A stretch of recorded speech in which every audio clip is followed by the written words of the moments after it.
যদি মানুষ তাদের নিজের কথাগুলো খেতে পারত, তাহলে তারা বুঝতে পারত যে এগুলো কতখানি তেতো।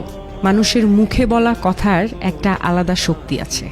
কখনো কখনো আমরা রাগে, অভিমানে বা অবহেলায় এমন কিছু বলে ফেলি যা শুনতে অন্যের জন্য খুব কষ্টকর হয়ে যায়, অথচ আমরা সেটা বোঝার চেষ্টা করি না কখনো। কিন্তু ভাবুন তো, যদি একদিন সত্যি আমাদের নিজের বলা কথাগুলো খেতে হতো, তাহলে কেমন লাগতো?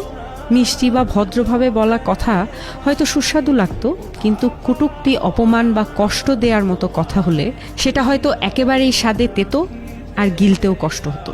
তখনই হয়তো আমরা বুঝতাম আমাদের জিভ থেকে বের হওয়া প্রতিটা শব্দের কতটা ওজন আছে, আর তা অন্যের হৃদয়ে কেমন প্রভাব ফেলে। তাই কথার আগে একটু ভেবে বলা জরুরি, কারণ কথার কোনো ওষুধ নেই। একবার বলে ফেললে তা আর ফেরানো যায় না কখনো। নিজের কথাই যদি একদিন নিজের কাছে তিতে হয়ে ওঠে, সেটাই হবে সবচেয়ে বড় অনুশোচনা।